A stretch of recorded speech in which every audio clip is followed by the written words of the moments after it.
Oh, no. Where'd you go? Oh, now what happened? Oh. No. What? Put your picture back, please. Put your picture back.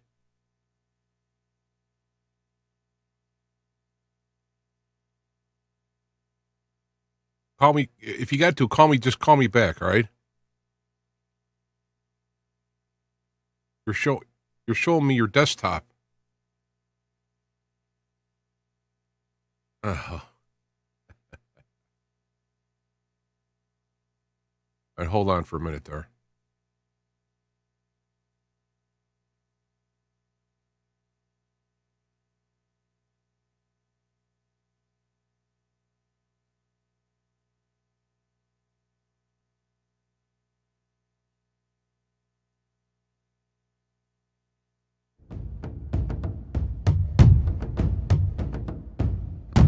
I turned it off.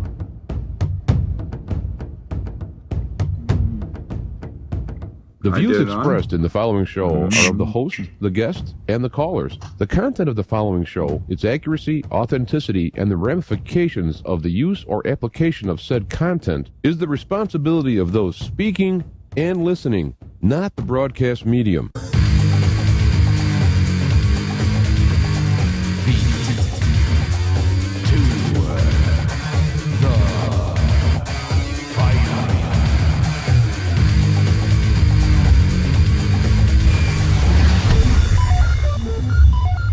All right, we are back and we are live. Feet to the fire. I am your host, James Zalthianchik, the Black Knight of Talk Radio.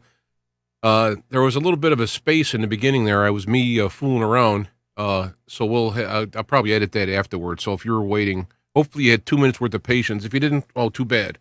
Because we have Dr. Richard Allen Miller, the actual real, Dr. Strange, the real crazy science doctor who invents time travel and whatnot, here live to talk about various things. I have a little list that I did, and I asked people to send email and talk in the chat while we're doing it.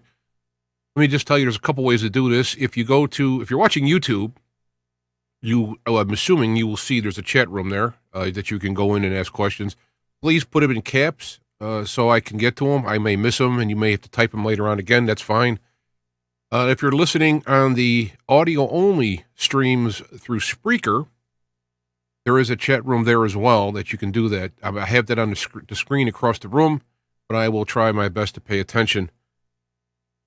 Excuse me. There's also a new email. I don't want to say it's new, but it's newer email that might make things easier to send email because I have so many different emails. That this is Feet to the Fire Radio at protonmail.com. So it's a long word, but it's easy to remember. Feet to the Fire Radio at protonmail.com. And that, especially during the show, it's great to get questions here for Doc. I keep wanting to call him Doc Ock because I keep thinking of a Spider-Man episode from the 60s. But Doc Ram is here to talk about things. Also, this video gets uploaded to BitChute. That's BITCHUTE.com. I got a setup here with YouTube. Once it's up there and everything, then they pull it over there. So eventually, when I probably get kicked off YouTube, all the stuff is already over there. At least I think all of it is, or at least it's to when I started doing this. It's a couple years worth, and then we'll just keep the ball rolling from there. They're still not able to broadcast live yet. They're working on it. Give them credit.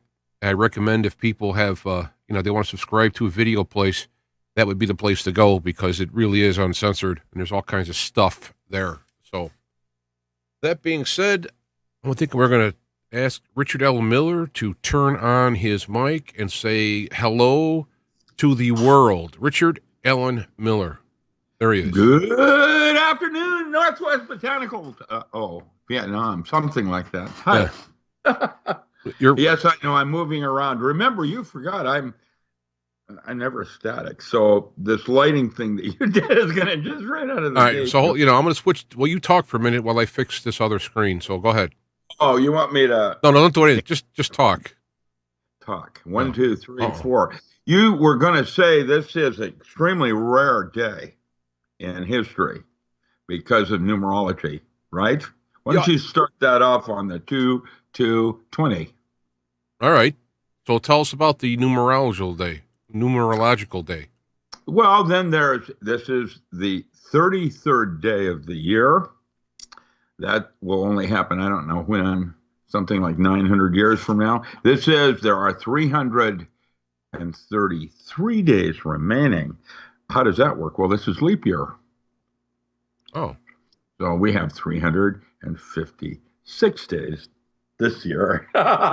And how many years is that going to happen with that kind of numerology? Yeah, now we're talking about significance. You can always find significance about the moment. Each one is unique, actually, numerologically. That's what makes that movie Inception so weird, with the dreams within the dream within a dream. They had like 3 layers of dreams going on, where the time is experienced differently in each one. You got 10 minutes in this dream to accomplish 4 days in that dream, which will be 20 years in this dream. Yeah, I did see that movie, and it was pretty wild. So then Caprio said, I don't remember doing that movie because I don't remember how it ends. There you go. Just like downtown. We'll call that Morgellan's alternate universe. You know. So I mean, we talk about numerology. This may be kind of a simple question, but does it really matter? I mean, does it really matter? Everything has matter to it. That's what electrons and protons and neutrons are about. I remember, however, doing the neutron dance. That was very cool. The Pointer Sisters. Yeah. And when you got your new Harley, I remember when that happened. And I had a white beard, went green for a minute, and it was all wonderful. Well, anyway, I'm trying to work on this stuff here. We'll get going here. I'm just messing with you to see where you can keep up with me or not. You actually can do real well with that new Harley of yours. So you got a picture of the Rogue River out there. You've got my 2 books up. There's others. I have a new cover on my ESP book too, by the way. And that's interesting because I'm coming out next week with a new book on stress management. And then right behind it is the non-local mind. And why I'm out of money, so I have to generate some money by putting out some new books quick. And that's why the non-local mind is in slowness, because I can't afford to put it together. It costs like $5,000 per title to do a title. This ESP one, just to change the cover and the layout a little bit, was $2,000. That artists and other kinds of people that did the work for it. And I'm a lowlife. I don't have any savings or incomes or anything like that. So I have to limp from one thing to another. The weird part is I have more than 40 titles right now, and I've just written some comic books on manga comics on Aqua Girl and the lost and hidden secrets of water, her quest for the lost secrets. Well, how can someone get these? I mean, you sound like a pretty cool a thing to get. National Geographic has accepted the workup I did on Aqua Girl. What I need now is an artist, someone that can do manga comics. And I'm exploring, but I haven't found an artist yet that can take my ideas and put them down onto a comic book. And what this one is about, there's 11 comics on this one. I've done the storyboard on 3 of them, of the 11 in the series. National Geographic for Children loves it. They think it's cool, but I've got to have some artwork and before they're going to take and run it. And that's 11 issues. Now, if that flies, what other happened to me this last year is that the CIA and the Brazilian Secret Service put a series of assets together that they never used, one of which was just given to me by Mad Abe Abaralo, who was head of the Brazilian Secret Service for 42 years. It was a university, 501c3, out of Florida to do nefarious business. But he's now retired. He married his prostitute girlfriend. He's very happy and living the kind of life he wanted. And he gave me this university, and what I want to do is turn it into a Harry Potter-like university on metaphysics, update my metaphysics books by 30 years, and then turn those lessons into manga comics for children. That's what I want to do. Now, that's called Eric Schweitzer University. You'll hear about it shortly, and I'll be offering courses on it. I'm looking for a whole staff of people. I need a Dumbledore. I need someone to run it, because while I own it, I don't want to manage it. I want to be one of numerous professors teaching metaphysics. And I'm hoping that we can find somebody that teaches things diametrically opposite of my own, so there's balance in everything. That's Eric Schweitzer University. And Albert Schweitzer, excuse me, not Eric Schweitzer. It was Eric. They had another one, Eric Fromm. They didn't give me the Eric Fromm one. They gave me the Albert Schweitzer. Albert Schweitzer is a 501c3. It's probably worth about $12,000 in terms of registration with the state of Florida being a legal 501c3. And what I want to do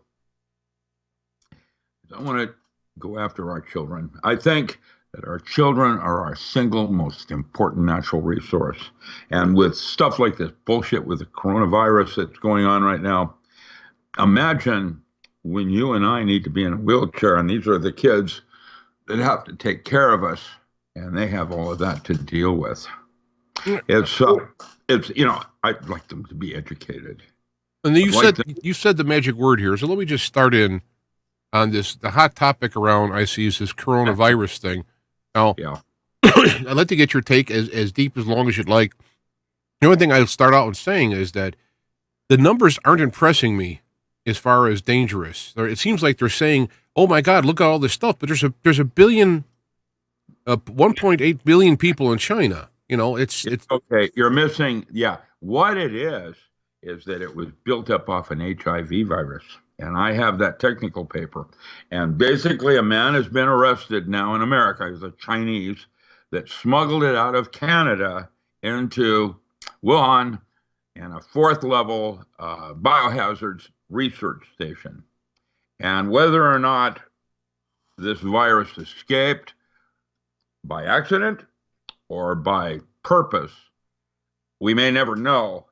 Testing it out, saying how the whole thing has a series of elements to it, one of which is the color of money. With inoculations and Bill Gates becoming richer. He's the one that owns it. No, let me ask you something, because you can help me here. It's rare I can ask somebody who could come up with a decent answer. But as far as I know, the phrase coronavirus, it's a generic term referring to a virus that has a shape where it looks like the sun, like a corona. Yeah, right? Yeah, it's got a corona. It's a whole raft of them. HIV right. is in there, yes. All right, so when they say coronavirus, that's it's like saying bread as opposed to saying Wonder Bread. It's a generic term. But except it didn't come from Corona beer. And there's a whole group of people out there that cause Corona beer to change their name to Ebola beer. And, just so they wouldn't get real confused. Yeah, I saw that post too. But, that's what I'm talking about, is the need for education and people being smart, because they play this game on us every year. And who knows what's real. And it pisses me off that we probably will never really know what happened. There goes another rubber tree. Oh, that's Frank Sinatra. Sorry. You know what I'm saying? Yeah. There goes another rubber tree. I can't believe it. And the disinformation from people like me, even, I don't know. I can smell a rat pretty good. That's why the military used me. I'm instinctual in that sense of it, but I don't know. Nobody really is going to know. The number is unimpressive. No, it's got its own legs that concern me as a biohazard weapon used as disinformation to scare groups of people into paying for things they don't need. And the immunization programs, plural, that are currently ongoing, I have some serious questions on that, because I remember when my mother sought out someone that had measles for me to be exposed, mumps right. for me to be exposed. Now, how does that work? See, I think that there's something else going on, and what we need to do now is educate ourselves, and that starts with the children. And if you don't do that, this whole thing is going to get lost in a big hellion. How was it? It was Brzezinski that said that it's easier to kill 1 million people than it is to control them. Yeah, that's a nice. So the world population wants to go down to, in the 100,000 rather than in the billion. It's 6 billion people. I have a concern. I'm angry because I don't even know what a Democrat or a Republican is, and within each of the parties, globalist or nationalist. I remember a time when the Democrats and the Republicans both wanted the same thing for America. They just wanted it differently. And today, that's no longer true. One group doesn't even talk about America anymore. And so it's globalism versus nationalism. And which is better? I don't know. I can tell you that the few ruling the masses is not any place I want to participate. Right. I'd rather go maritime law and be captain and commander of my own fate. And I'm not allowed to do that. Every time I start to feel like I am, something else goes out, like money, and the color of it. I watched. Yeah, go ahead. Right, so if I can go back to this this coronavirus. So it's probably man-made. I thought about the book. Oh, it is. Stephen King. Right. I've got the patent. Right. I've got the. Okay. Right. It's man-made. It was made specifically as a weapon. Right. Now my question would be, if it either it's escaped by itself or it's been purposely put out. But I find it hard that the Chinese 9/11, you're never really going to know except for indicators like Building 7. Right, but I find in my own kind of like logical thinking here, it sounds odd that China would release their own virus on their own people in there because they don't have anything to gain by that. We can go back at the 9/11 and look at the political ramifications and papers that were written about probably world where I could see where they did that. They wanted to get everybody together so they could attack and have a Iraq war. And where else on earth do you have 56 million people in one single cube? That's that part of the world is the single most populated part of the entire universe, as far as I know, and a perfect beta test place for beta testing. Now, if there's too many people, and like Brzezinski said, it's easier to just kill them than control them. It sure did stop the Hong Kong riots in a heartbeat. That's one thing I do know happened. Yeah. Now, when you look at all of it in the big picture, it would almost appear to me that we've been hijacked by something creepy, non-human. When I say non-human, who could be like that? Even in the worst of greed, the demons have names. On the virus, so the problem is that it has the age-like idea where it constantly changes, so the immune system can't catch up with it. it has a high infection rate, but the mortality rate is not high yet. But is that something that as it mutates is supposed to get worse, or the fear of it will get worse? Well, that's what they do on Netflix. They do 12 seasons. They do in one season. They do 12 shows, and if the public likes it, they reinstate for 18, and then they go for a second season. I screenwrite. I've done this before, like things like X-Files, and I can tell you that none of it is real. And anything you could possibly imagine, like you're doing right now, what about this and what about that? Anything you could possibly imagine is probably true and worse. And the thing that I'm going up against is my experience on the internet. I mean, I'm doing the show. We're in our 18th year. I was Art Bell listener prior to that, and over the years, I'm going to say a bold statement. I don't think not one single thing has ever happened as the people were describing it, whether it's finding this. I mean, I remember the face on Mars is a mountain. It's not a face. I mean, I can go down the whole thing. So the moon doesn't have G's. Yeah, I know. So, I mean, when I hear this stuff, I just don't accept it. I mean, I say, okay, it's possible. I'm not saying it's not possible, but it seems that if the item is of a certain salaciousness, immediately it's accepted and it goes like crazy all through the internet. And this is why I'm trying to talk science here on it and stuff. I mean, I by far not a scientist, but I do have some critical thought in my head. Here's the problem. Science does not actually have the answers any more than religion does. That's why you have two brains. In science, basically, before you do anything, you make an assumed truth. Like the shortest distance between 2 points is a straight line. Once you've done that, it locks you into what you can do with definitions. The reason that we moved from a quantum universe into a holographic one was that space and time are constructs. They're not real.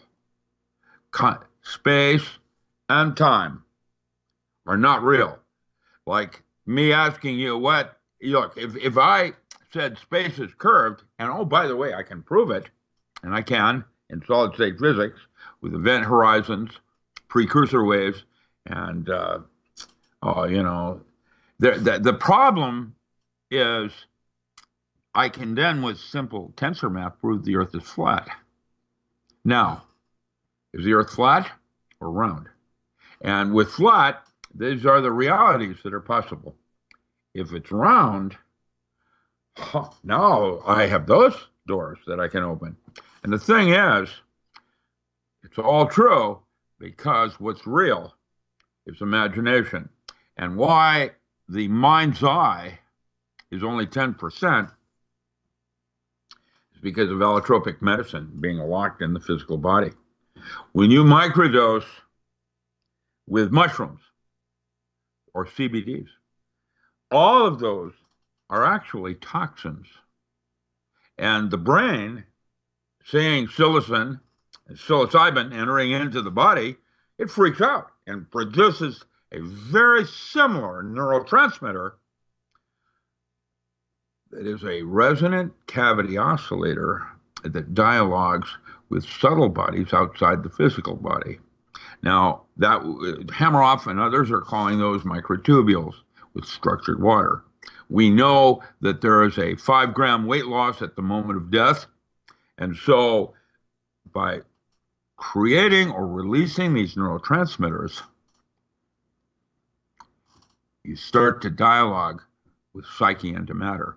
And now what that is suggesting is that there is no TOE, no theory of everything. Basically, the laws of physics change with different states of consciousness. And that's why my work now, right this moment, is mapping where one state begins and another ends, because these altered states now are becoming extremely interesting to advanced physics, and how you now may have some tools in a toolbox that appear to be godlike.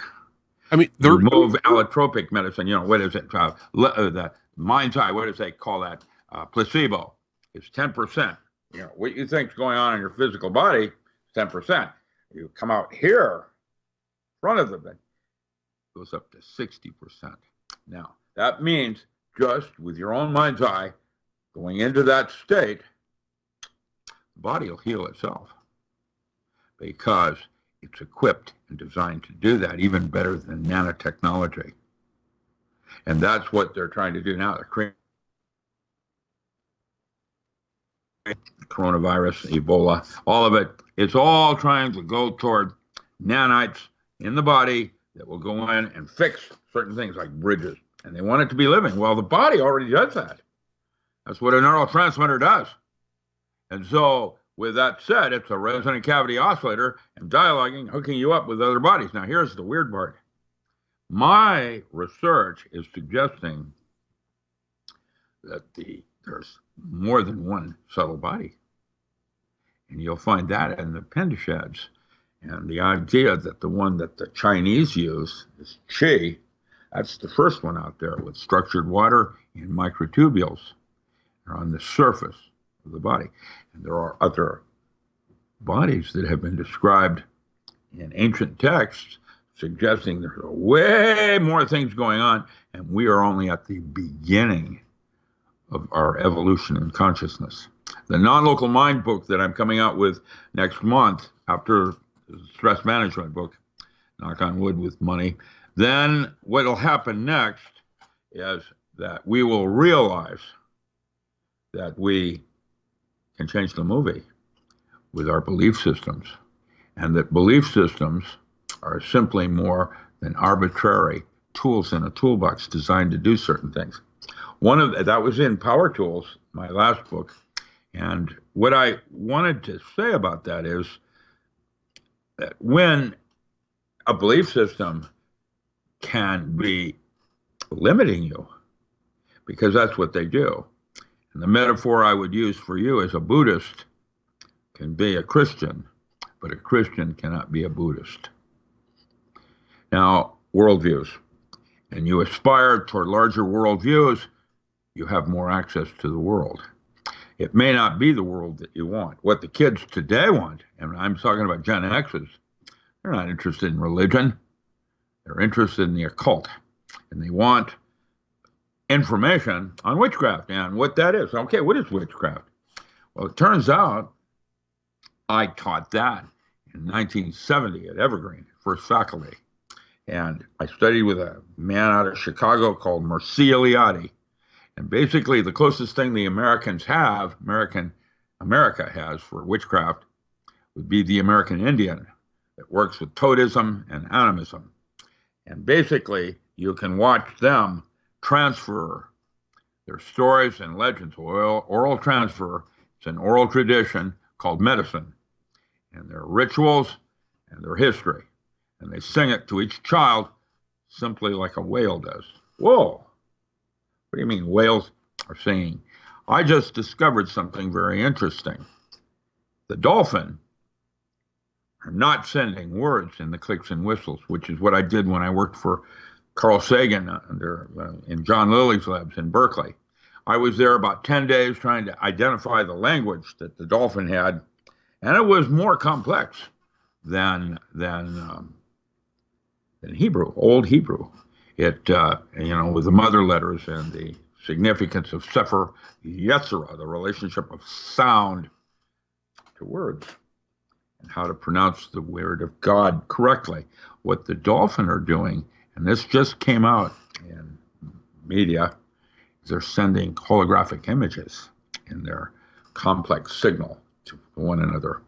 And the whale are out, each has their own song, singing the history to their children, like the American Indian does. And the Navajo, the Hopi, go back all the way to the Clovis tribes, previous generations, which might appear to have had space flight. They're digging them out in the south of Mexico now, and here's a complex dig. It's way more sophisticated than New York City. And those individuals crawled out of a cave. We are at the end of days, and it is Joseph Campbell that said that when you see the kingdom of the Father on earth, the apocalypse has already occurred. It is perpetual in its potential. And these creeps that would think to control my life, how dare them? All right, now let me get. Yeah, now we want to go back. He went off on a tangent again. Tangent is a word. I wrote in the chat room that if people want to have proof at a curved space of time, simply listen to you talk, and you will end up light years away from where you began in a very short period of time. So, but not really. Time is the duration of consciousness. It's not real. At the moment of death, man is offered one last choice. That's what made him God's favorite. He can go into the blue light, which was essentially equivalent to getting off the wheel of karma, or he can take the tunnel of light, which Kubler-Ross and others might suggest is the birth canal. Well, and 5 grams of structured water is enough memory to hold 100,000 lifetimes. And this movie that just came out on Netflix, it's been, something that, what's-his-face did, Inception. That concept of dreams, that's what this is right now. It's a dream. It's not real. There are dream states right now that have more content to reality than consciousness does. And when I go into different altered states from consciousness, I can do things I can't do in conscious state. The reason why I would call this real is because we keep ending up back here. You can go off and dream, and then here you are. I'm kidding. I'm doing a Johnny Depp with Tonto thing. What do you mean, we, white man?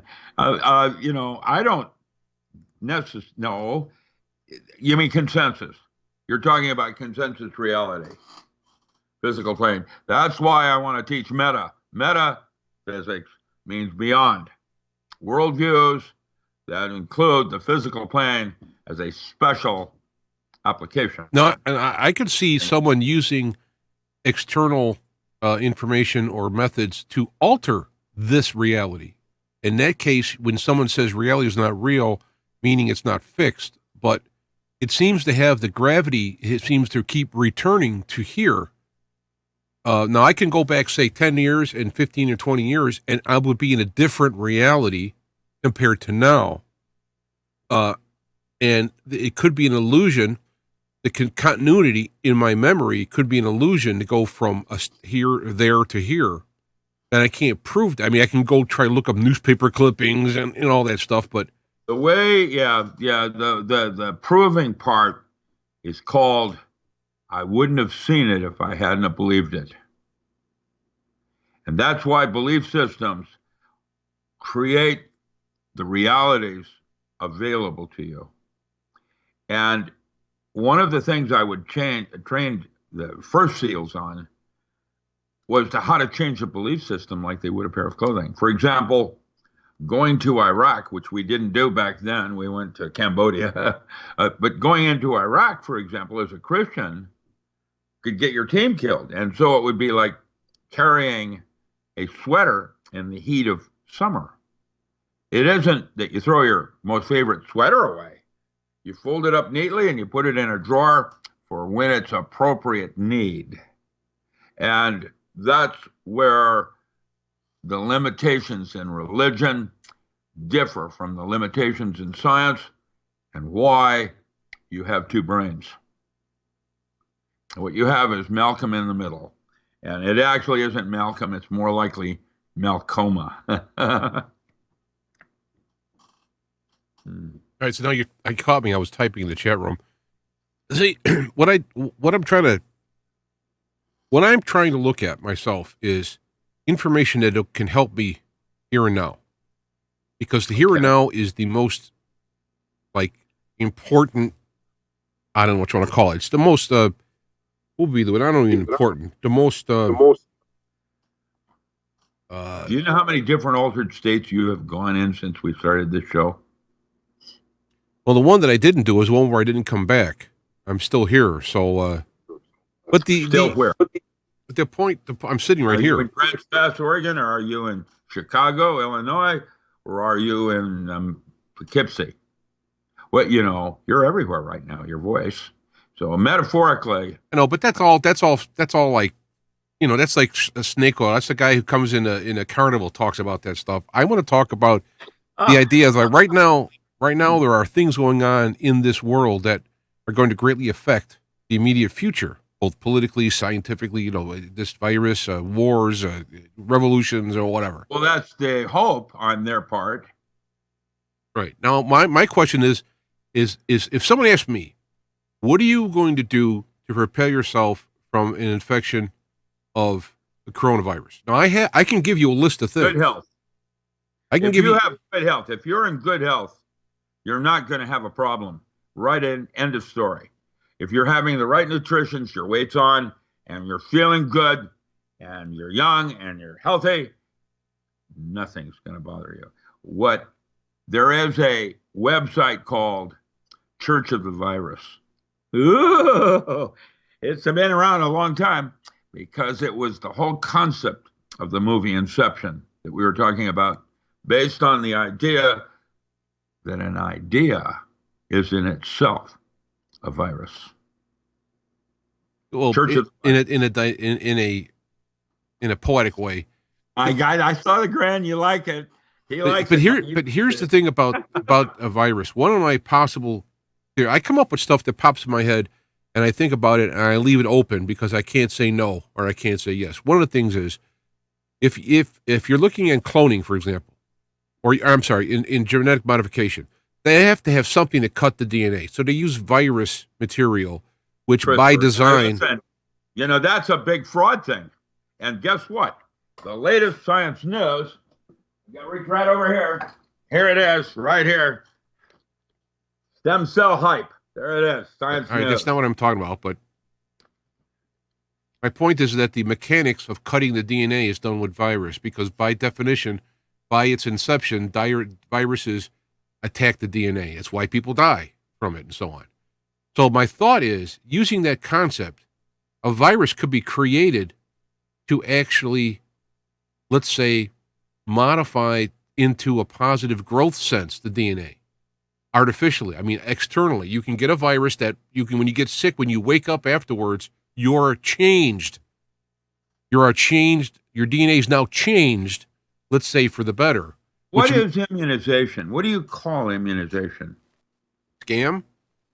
Well, immunization originally, as I did it when I went to China in the 40s, was they gave you a little bit of black plague or yellow fever. You actually was given a dose of it, and it was your body that created antibodies that gave you an immunity. Yeah, they gave you a weak dose of it, I guess, if I could interject. Yeah, you got exposed, and knocked down full-grown men. I was there at 4 years old, 1948, and I got scared shitless, and I ran on the third day. And I have a fear of needles now because I had a swabby chase me with a needle in the air, just like in the movies. It was awful. And so I cry and I whine whenever they take blood, a bunch of vampires. What I'm trying to say is that what actually heals you is not the immunization, the cutting of genes, the this or that. It's your mind's eye, and the body has all the tools to handle everything. I would say that I'm not going to argue with that. That's a potential, right? But people don't heal, and other people do heal, and they're not going to say, well, I visualized my healing, and that's how I got healed. Some people, perhaps, but other people who have no knowledge of this have healed, right? It's the thing it has to do with wounding and turning a wound into a blessing. It's as simple as that. Each of us have through our lives met bad women, had bad food, had bad company, whatever, that left us with pain. And basically, we have forgotten that without pain, there is no life, because you basically are consuming yourself with neurotransmitters burning up. You're on fire. Oh, isn't that an interesting metaphor? A man on fire. Now, your belief or mind's eye is where purpose and intent vary. Intent is actually what happens at the end of the day because of your wound. And I can write an algorithm where a supercomputer and AI can run through all the different possible permutations faster than me. And they would call that Minority Report, being able to know what's going to happen before you do, how you're going to behave. But if you come from a place of purpose, which, by the way, is impossible, you can approach purpose as a journey. Like Simon says, you can go halfway to the door. That's the whole metaphor of what purpose is, why you're here, why you physically are here is purpose. And if you are doing purpose, you are by definition not in conflict with anything. That's called the flow. And now an AI can't see you. That's how you become with proton mail. You basically have put yourself in a type of algorithm that by definition is a closed system. You know, in the inception, the way he did it is he said, create me some architecture maze that I can't break. And what he did is a bunch of concentric circles. You couldn't break it because you have no entrance, no exit. So by definition, it has no solution, which means he can't solve it faster than she wrote it. And it's like a metaphor. The way Gregory Bateson put it, he said, what is your metaphor but to serve your paradox? You have absolute control if you believe you do. And because of your wounding, you don't. And some of you don't even think you deserve it. And so you are self-defeating. I'm self-defeating. I watch myself. I mean, I agree with that. I agree with what you're saying, that I think a lot of it has to do with we create our reality, and our tools of creating are there. They're not understood or even denied. And so it's almost like the future is created willy-nilly because our tools are being just, and we're supposed to learn them and use them. It's about the moment and that wake up of the jolt where you wake up and you go from one place to another. Which one's real? That's what Inception was about, and why DiCaprio in an interview recently said, I don't remember how it ends. That movie ends. As a metaphor. You don't, because it doesn't end like that. It doesn't work like that. It's not part of the descriptor. And that's where science says, what's the color of that fence over there? And you look over and you say, well, it's brown. And we all have consensus that it's brown, except consensus made an assumption that it's brown on the other side of the fence you can't see. Yeah, well, I would make that assumption. Well, what's that? I wouldn't make that assumption. You have to. I don't know what the other side is. That's what a definition or assumed truth is about. You make an assumption, and that sets up the rules of engagement in physics. Well, this is why I told you there's no TOE, that it doesn't come down to laws, that they change with altered states, and I'll just go into the state where my laws of physics are right and change. I mean, my whole goal here is to not assume, but to use my perception. You have to start with definitions and assume truths.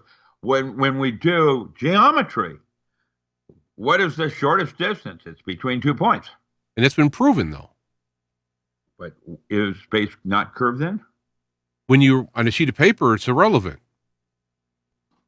When you're doing this. It can be like a Mobius strip and turned around, crumbled, and done a bunch of things with it. Yeah, but by definition, a line is not a curve. You're going to go for 2 points. What I'm trying to suggest is that space is not real. It's a construct in your mind's eye. And there's a high likelihood that dolphins don't even work on that level of metaphor. I don't see dolphins out dancing around on the sand. They're in the water and they stay in the water because if they go out of the water, they die. So there's a limit. Actually, Actually, they're mammals, and if they stay in the water, they die. But yes, I can understand you're saying the glass is half full, and I'm going to say the dolphin's lungs are half empty. How's that sound? Because a dolphin is a mammal, does need oxygen, or it will die. So there was an assumption in the way you chose to see what's going on. It's arbitrary. And once you realize that it's arbitrary, and if you look at it this way, then you can do this. And if you look at it that way, then you can do that. So which way do you want to look? Well, you now have a choice. That's what said and made us God's favored. We have choice. Now, that means that anything you could possibly conceive of as God is what you're capable of achieving in this lifetime and more. And that's only halfway to God. I mean, when it comes to God, it's infinite distance, infinite width, length. And so there's no point. The only time we can talk about God is when God enters in a position of understanding in our consciousness. So yeah, well, good luck with that. More likely, you can experience God, but you can't know Him. Right, exactly. It's going to take an eternity. A moment, okay. That part, and you're limited. Imagine a dolphin. No, let's go better. Let's go orca. Imagine orca that has a cerebral cortex crunching power that's physically twice the size of man. And it turns out that mammal's firing 60%, not 10% like man is. That mammal, by definition, is God, capable of comprehending and going places man isn't even well enough designed to. Now, that doesn't mean it's our God. That's so full of assumptions because for all you know, it's like an engine in idle. It has 500 horsepower. It's going 10,000 RPMs. It's going nowhere, though. On all cylinders, for example, where man is not, for example, which one's more efficient? It depends what goes through it. What can go through it could be redundancy. It could be going through it. So less is actually going through it, even though it's going through more process. It's all relative. We don't know. How would you comprehend the mind of God working? You can't. Exactly. We can't do that. I would say by definition, God doesn't have a quote mind. That's a construct as well. Trying to suggest that the entire universe is conscious. It's arbitrary. And if you look at it this way, you can do this. And if you look at it that way, you can't do this, but you can do that. And that's why having choice allows you to go to the next level. And that is about dimensional math and string theory, which now, by the way, is called knot theory, where they tie the strings in knots and creates a different kind of space-time. We're getting a bunch of questions on the back. We can maybe we can kind of wind up this corona. We can wind up the coronavirus thing. The questions are, what can someone do to protect themselves? Now, you did say if you're healthy and all that. We understand that, but protecting yourself. Okay, I have colloidal silver here. I have a silver biotic product that I keep around. I think that I sense that if I ever got exposed to it, it wouldn't bother me. Imagine going to Walmart with a blacklight and looking at everything on the shelves that have been put out eventually by robots, to packages that have been opened, resealed, to the cart that you carry and the last person that scratched your ass and the way they dress. As a metaphor, you will realize, there's my ESP book. You got it. What do you think of that, by the way? Looks kind of nice. You know why I did it that way is so it matches with Power Tools, because the third one is the non-local mind and the two workbooks. There's actually going to be two more workbooks. And then the next book that comes out after the non-local mind, I've already written it. It's called The Magical and Ritual Use of Metaphor. And there are 22 chapters where I look at the Greek sciences of how the Greek did it, their technology presumed that there were 22 stories in the big city, and that you were either possessed, a single story going on, or you were complexed, more than one story. Most of you and I have maybe 7 different kinds of storyboards going on, like Psyche at the Well of Souls and Persephone having to go back to get my drugs each week and da-da-da-da-da. But once you identify which storyboards are going on inside you, that's what the magical and ritual use of metaphor is about, archetypal gods in daily living. Each one has an ending, and if you don't like the ending, like dying or having to go back to hell once a year, then that's what pathworking is about. And I have 12 volumes that I wrote on that, and they're all ready to go to press. I just haven't, and that's magic. And the art of changing consciousness at will and using it like tools in a toolbox to achieve your purpose, to be distinguished differently than intent, coming from a place of wounding. How did Vincent Finelli put it? Oh, yes. No whining is allowed. Pretty interesting, huh? The idea that you can take charge of yourself and your life just with your mind's eye. And once you get that concept, that's the whole concept of Church of the Virus, and where an idea becomes its own virus. I guess some of my questions are more mundane. Not necessarily. Go ahead. Let's do it. I had a question from a listener who wanted to ask the last few times you're on, and I kept forgetting. There's a big discussion on the internet, which I have entered and debunked most of it, about how a microwave is actually bad in terms of, by cooking in a microwave, you're doing harm to yourself. Now, I'm not talking about the leaking of the microwaves. I'm talking about and one example was there was a so-called study that was done where they had 2 plants. They watered one with fresh water or non-microwave water. They watered one with the microwave water, and then they showed over time how it was losing leaves. Well, I proved that was photoshopped because the background and the shades were exactly the same in every photo, and all the leaves that didn't fall off were exactly the same.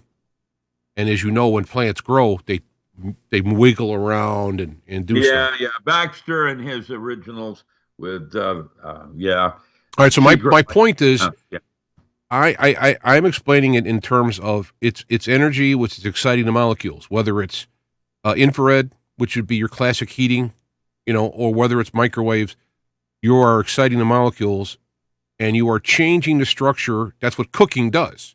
Meat, when you cook. Exactly. I have a video that was done in 2016, and it's a science woman, that actually was able to photograph a child using a cell phone, using MRI, in terms of what parts of the brain were being heated and the jaw, compared to that of a phone. Right, a cell phone, right? A cell phone. Yeah, what I'm talking about, right. Airplane mode, where you're not transmitting, and then you had, your microwave band, where it is seeking the closest tower, so it's switching as you're in a moving car, goes from that one, then it switches over to that one, and that, and that movement of switching from one tower to another can cause you not to be able to have children if you keep it down and you're growing. Can you imagine a woman that uses it between her breasts, so while she's driving? They did that study and showed what her breasts look like, with the heating of her breasts and those subcutaneous fats that are in there. And it's creepy.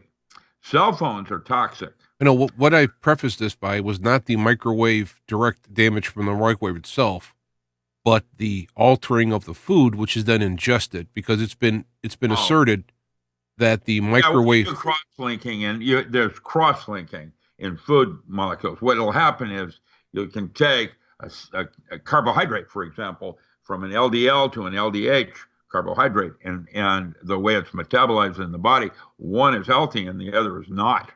And coffee, for example, when it rancids, will go from one carbohydrate to the other.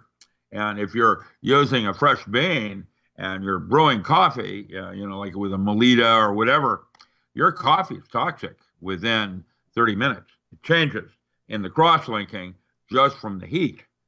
All right, but that's the heat, and that would be whether you microwaved it or you put it on a stove. That's correct. Yeah. There's all different kinds. And then there's my dad.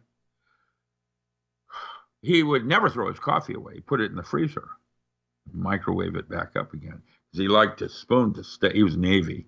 Liked the spoon to stay straight up. And, I can only imagine the toxins that he was eating in there. Now, but those toxins exist or not? And the correct answer is yes to both. No, they do not exist. And yes, they do. Because, again, it has to do with your belief systems and how that coffee is going to get metabolized in your body. That's why when you're taking mushrooms, which are toxins, I find it interesting that dimethyltryptamine, a very complex molecule, is found in the most commonest of plants like crabgrass and Salvia divinorum, special forms of sage. It's like a delivery system from God. It isn't about chemistry. Oh, that's Roger Penrose when he wrote The Geometric Universe.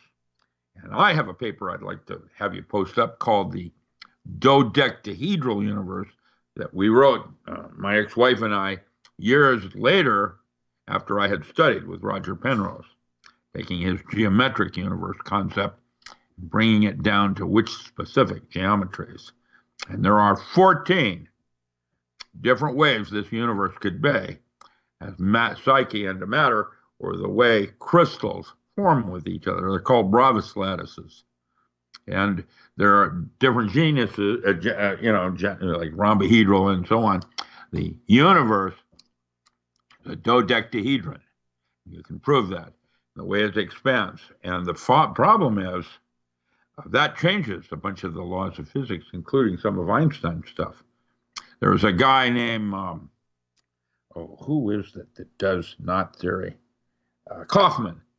Kaufman's mathematics is exceptional in terms of the stuff I use now in what's called knot theory, taking string theory to the next level, working with dimensional math.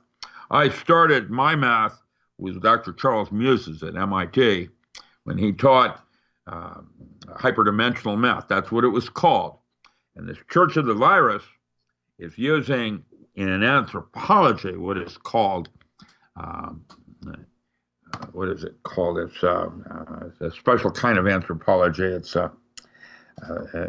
about group set theory, dealing with communities like Chicago and the way the group consciousness of your city is formed because of where your ghetto, your shopping malls, and your ocean or water bodies of water are located.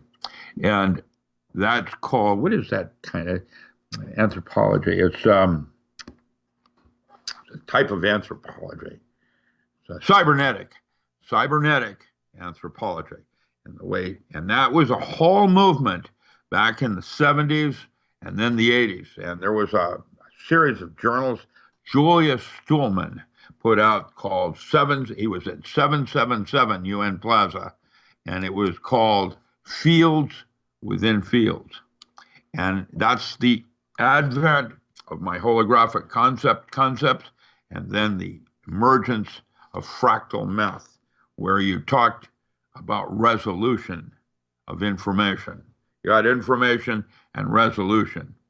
And that's where Dune and some of the other sci-fi things picked up with Benny Jesuit, where they dealt with emotional plane dealing over physical plane, where physical plane was what's going, laws of physics. Emotional plane is how you felt about it, had more information about the physical. And so it was a resolution of information and the way it scaled up or went down into itself like information does. In other words, it doesn't use space or time. It uses generators, Mandelbrot, Julia, May patterns that are like certain ways the information spreads itself, expanding. And so it turns out, this is very important, information is not what you think it is. There is a theorem in information theory that states if you have enough information to ask a coherent question, you have enough information to answer it. Now, what does that make information? That the question encompasses the answer. Well, I mean, the question itself could dislodge, let's say, an answer.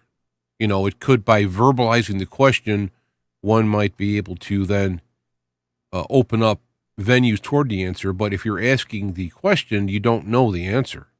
I mean, you're not conscious of it. I don't know how to phrase it. That's quantum. That's where you took an analog system and converted it into digital. And then you had the uncertainty principle. The more you know about one thing, the less you know about something else. That's the limitation of space and time. You can't get there from here. Each one has their limitations because physics is not any more equipped to come up with answers than religion. And actually, it's a balance of the two, like life and death, with a thin veil between them. And that is now a whole new field in physics called cavitation, where it's the reflection of the other. And so life and death are not what we think they are. And as we change our definitions, our realities change. And that's how it works. Once you get that, now it's time for you to take responsibility for your own personal evolution. And each of us does it differently because there are as many roads to Rome as there are individual people.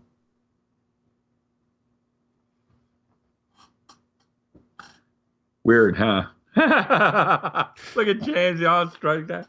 I mean, I guess my problem, I don't know what I would call it a problem, is that when I'm looking at getting answers on something, it's based. It doesn't have an answer. That's the other part of it. I mean, it doesn't work that way. You want an answer. What is that? I mean, for example, you want answers. Yeah, I want answers. Like, for example, if I say, if you cook a piece of meat in the microwave, or you cook a piece of meat in the oven, is there any difference in the way it's cooked that would cause you harm? Not overcooking. Yeah.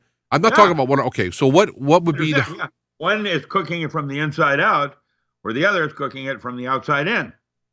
Well, in a way, it's inside out, but that's not true, because if you put something in the microwave and you cook it for a certain time and you cut it in half, the inside is still colder than the outside in a microwave. But it's different because it's no longer red.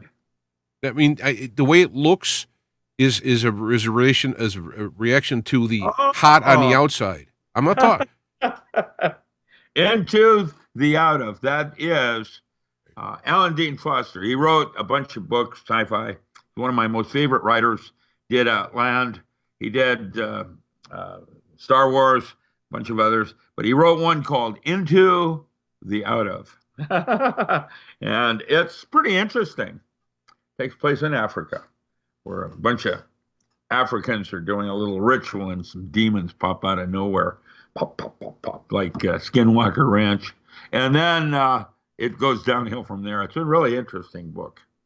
The thing is, we are, the way I like to do it, it's that Indiana Jones movie where opens up the movie where he is watching this woman sing a song called Anything Goes.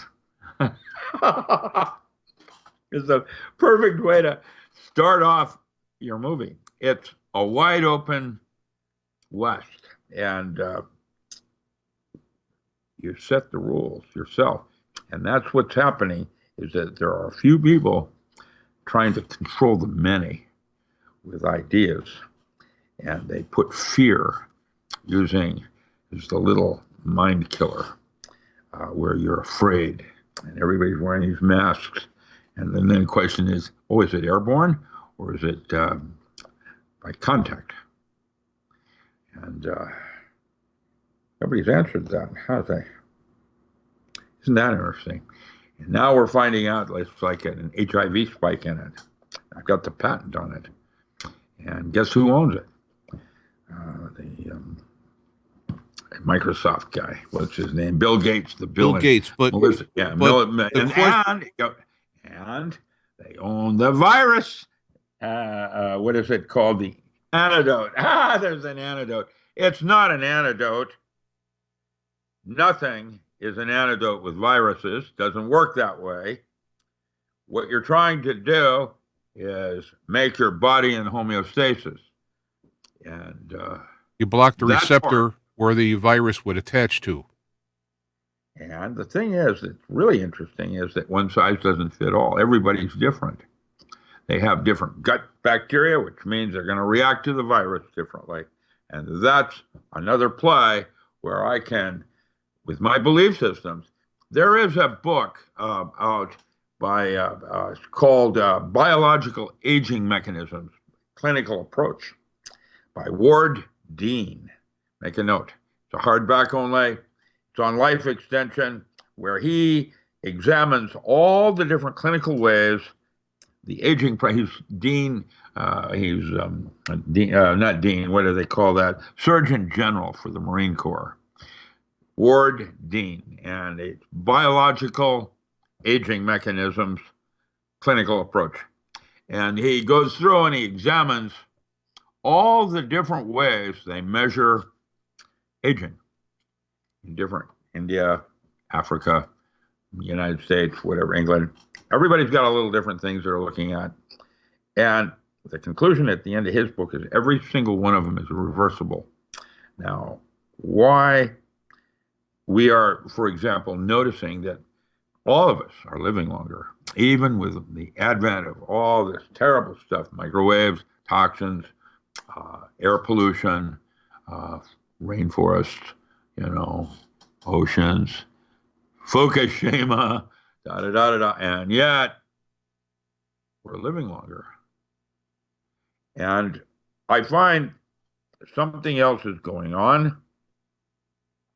I don't know what it is, because it doesn't work like that. It isn't about knowing what's going on.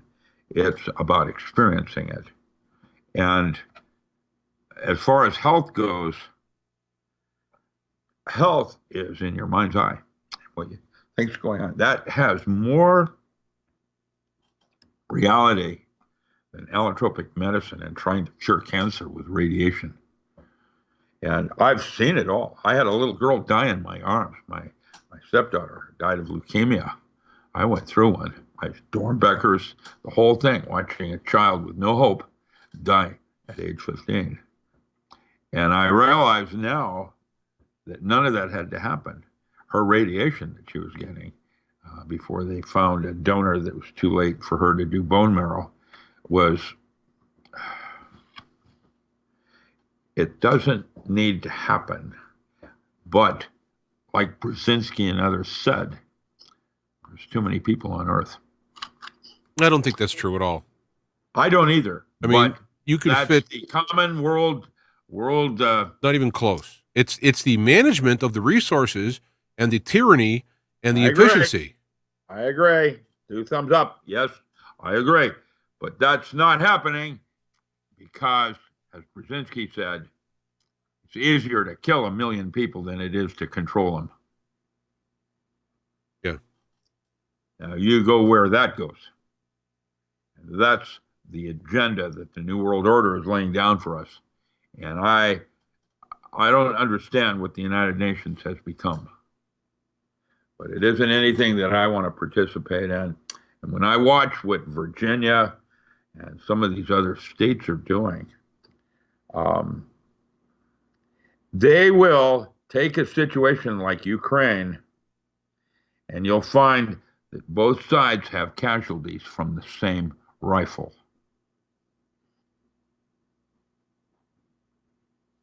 How does that work? That's where I start drawing lines. They're trying to control us with the media. You know the media is not reporting right. and they're going through shakeups, and they do what they do. It started with Altered Walter. Walter Cronkite was someone I grew up with, and you trusted him. When Dan Rather came on, you started to be a little skeptical, and when you finished with Dan Rather, you switched over to CNN to get a second opinion. And then CNN sold out. And now I have no idea what the media is anymore. It's certainly not anything. And if you think Facebook and the internet are free and open, why did the dark net have to open? What's going on? I don't know. But I don't want to participate in it because it's nothing that I, find healthy at all. It's not healthy. And now what they're doing is the long game, which is our children. Right. And just like you said, Brzezinski said, it's easier to kill the children than it is to control them, and thus abortion enters. Well, that's just not necessarily. The right to life has its own constructs. I'm not going to agree or disagree. I'm going to say that I chose to offer the woman a freedom of religion, and she can make her own choice because it's her body, not mine. Now, that's Christian, as I understand Christianity. It has nothing to do with right to life, right to death. It has to do with a woman's rights to her own body. And from that point of view, freedom of religion is what distinguishes us differently than Iraq, where the woman has no choice, and in India, where the child is 12 years old or 10 years old and can be raped repeatedly if it's married. So, in our laws and the way we have our structure here in America, I'm grateful to be here, but I'm really disappointed in both the Republican and Democratic parties. And if you think that I didn't vote for Donald Trump. I voted against Hillary Clinton. There's quite a difference. And actually, to be quite candid, when Clinton, her husband, was up in Portland, Oregon, doing Spotted Owl, Gore came and spent 3 days with me, wanting me to be on his cabinet. And I had to tell him, I said, he told me that technology was important and that we should let third world countries produce our food.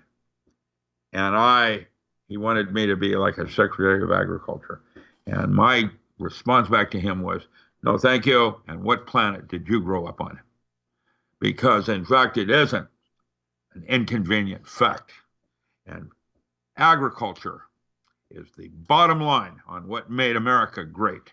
We produced our own food, and then it became the construct of consumables where you had storable commodities and non-storable commodities. And so what I have done in measure on that is written a 9-volume encyclopedia on alternative agriculture, non-storable commodities. I don't think that the United States should. I think the farmer's market, and it will be your neighbor that saves your life. That's, buy local, always. Chattanooga hired me to come in and do 9 workshops. And at the end of those several months in Chattanooga, that city now went from 3% production of consumed food that's produced locally, and their entire downtown area is a farmer's market open every day with a stock exchange on. What's available each day is surplus. And that city has a greenhouse next door to every single restaurant on the Chattanooga River.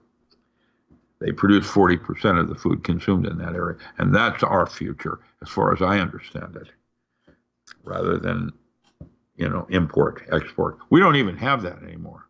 There's no trade deficit. Everything comes from China. Almost everything, literally. Very, very few gross national products are being produced in America anymore.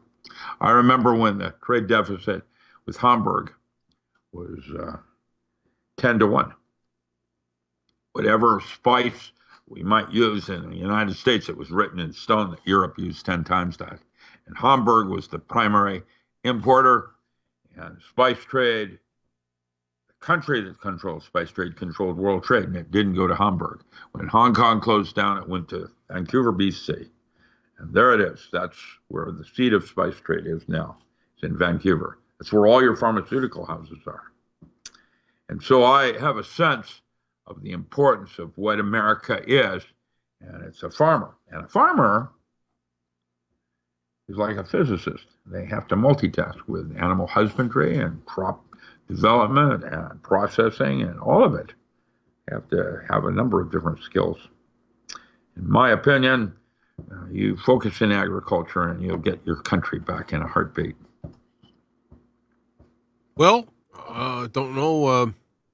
I mean, you have Illinois, and then you have Chicago. You have Chicago, and then you have the rest of your state that's an agricultural producer. Yeah, I'm surrounded where I'm at. I'm about 35 miles outside of Chicago, and we're on the edge of what would be suburban to rural. So if you go like a mile away from my house, it's farms to as far as you can see. It's a complete different lifestyle in Illinois. I know. I was in Springfield when the new Secretary of Agriculture was named out of there. That's what I do. I'm involved on the highest levels in agriculture. And I know I don't know, but why? In storable commodities like rice and corn and wheat, there's all kinds of other things that are important. Cinnamon. Well, I'm thinking we're probably hitting that wall now. Anything you'd like to say? Of course, let me go here. I can't change my browser. It's messed up for some reason. I'm afraid to do anything with them. I might crash the system, but I can't put up your website, but we can go. Oh, it's richardalanmiller.com. Yeah, I have on the bottom. You can see it's scrolling. All the information is scrolled on the bottom. Yeah. But that's cool. Thank you for that. Yeah. I'm always, I need to make book sales right now, so feel free. There are several new books up. I'm going to be putting several new books up in the next couple of weeks. And then the Non-Local Mind comes out, and right behind it will be the magical and ritual use of metaphor. All right. Well, I got it. Well, one question maybe just came in, and I don't know if this is another half-hour question or 2 seconds, but what do you think that the Q is legitimate, or is it a psyop, or is it a LARP, or what do you think? Q, like the individual with the mask and on the internet, he's talking about how they're going to arrest all the bad guys and. The Q on. Yeah, I think they're going to be exposed and slowly taken out, just like some of the pedophilia. There's a lot of lodges, Republican lodge out of Tennessee, Texas, other places like that, where these guys are practicing 19th century magic. Bathing in blood, having young children, thinking that that's going to give them immortality. And one of the things that I did when I came out of graduate school was that I armored myself up against Skull and Bones and Bohemian Grove. I became a Hermetic Kabbalist. I'm a metaphysics, and that's why I was able to teach metaphysics 11 years at Harvard. And the problem is having worldviews like a Buddhist, so you can be a Christian if you chose to be, whereas if you were a Christian, you couldn't go to where a Buddhist can go. And having those worldviews is the ability to have either a broader definition of the world and or to be able to change belief systems like you would a pair of clothing. And one of the things I was going to do with Nick Begich never happened. Nick and I he knew Paul Allen out of Seattle that owned the train station. It's a 4-story thing that they've now turned into antiques. But originally what we were going to do in there is put a brain spa, and that then Paul Allen was going to franchise. And a brain spa was going to be like a clinic that dealt with alcoholism or gambling or spousal abuse. except that it went to the next level where you would go in to change a belief system like you would a pair of clothing. I'm tired of being this. Now I want to be that. And they would have a functional MRI, and we designed up this thing, but it never happened. But that's next. Will be brain spas or something like that, where you can go in and change who you are. Yeah, but see, what I would do, I would challenge that. While that's also possible, it would never happen in this political environment because it would be saved for only the richest, and everyone else would be slaves working. I mean, that's the world we're in. That's the reality of this reality. Those clinics, by the way, the clinic I just described does exist now for the rich. Yeah, and we're talking about cryogenics on down. Yes, cryogenics on down. But this was one where you could put a liquid carbon dioxide extraction plant on your kitchen table made with 306 stainless rather than 316. Do your own solvent extraction right there at home. Now, that's as a metaphor. Brain Spa was supposed to be a franchise. You put them in every state like we do CBD dispensers or medical marijuana. Actually, you want to know where the big markets are? It's not going to be in oil and seed crops. It's going to be in hemp as a virgin white paper. And that's a book that I co-authored with Chuck Walters that never got published. If you think sailcloth and rope and medical marijuana for getting high and or CBDs for an opiate-like compound has got legs on it, wait till you see what happens when you can coppice 15 feet every year off the plant like you do cottonwood on the Columbia River now. And that's where hemp is going to go, virgin white paper. And that's me saying it. I said that 20 years ago. Well, now it's illegal. Now it's legal to have industrial hemp, so hopefully that'll just take off because hemp is the answer to everything.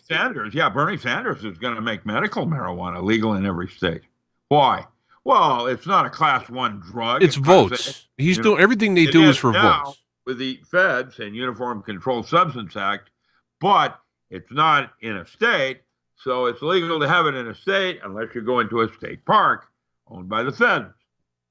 Then it's illegal. How's that work? Well, there it is with the federal versus state laws and why we're coming apart at the seams. Well, one question that you can answer in very small amount of words, this lady had asked it several times, is Kuru, is it contagious in its final stages? What is? What? Kuru. Kuru. Kuru. I don't know. I don't know that one. If I had a different context, I might. I'm not Swami. I don't know everything. In fact, I'm lucky to be even capable of handling almost everything Swami says. Kuru disease. I don't know. I'm getting a twinge that Kuru disease might be something like mad cow. What was it?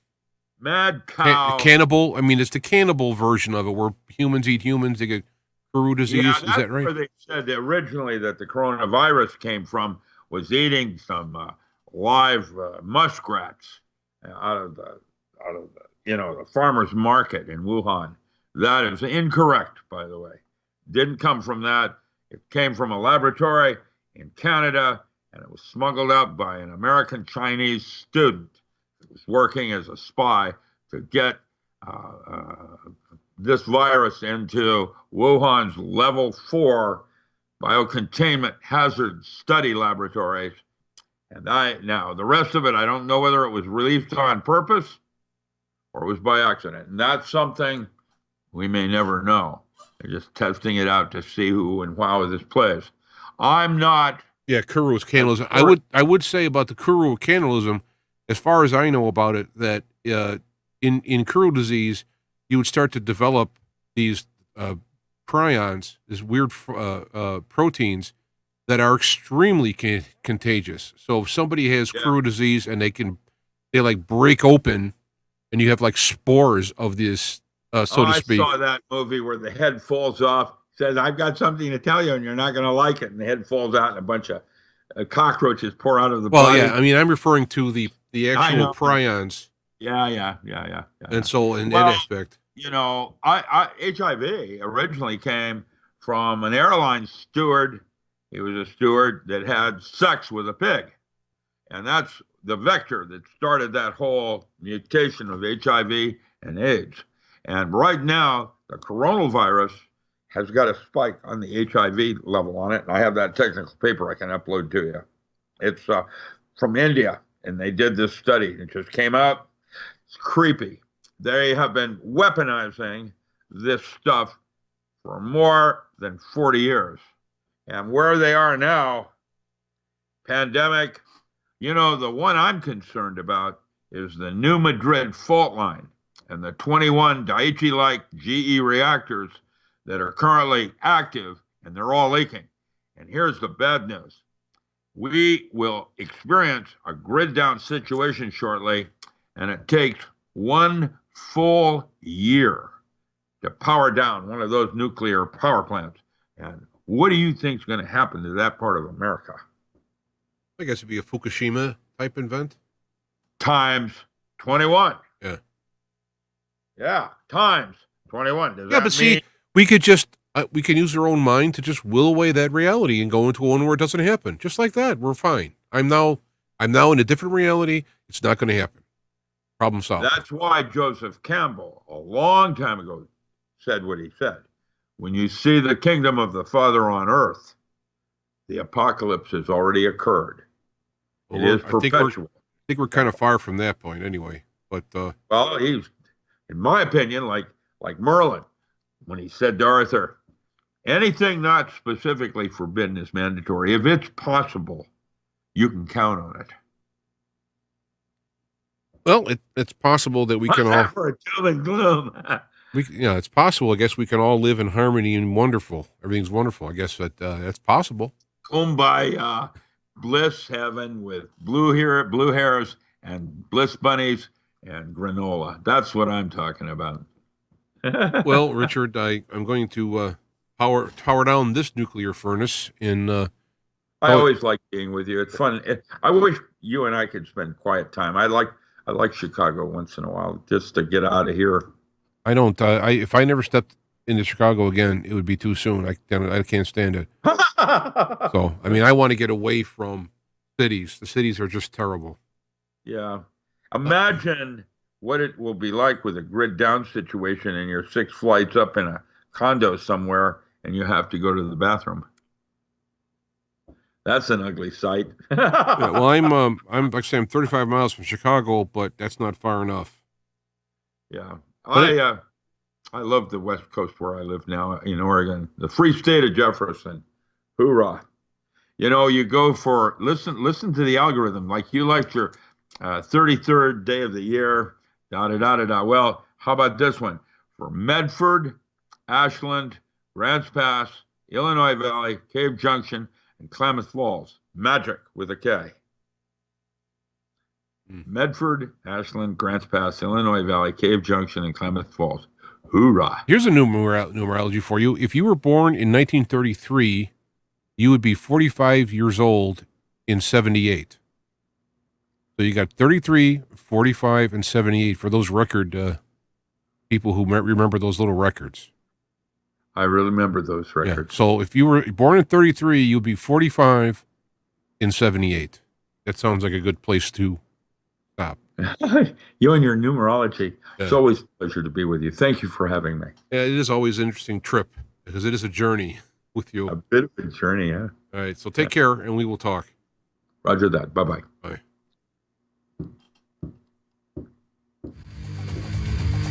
How come I'm not turning off? What's going on?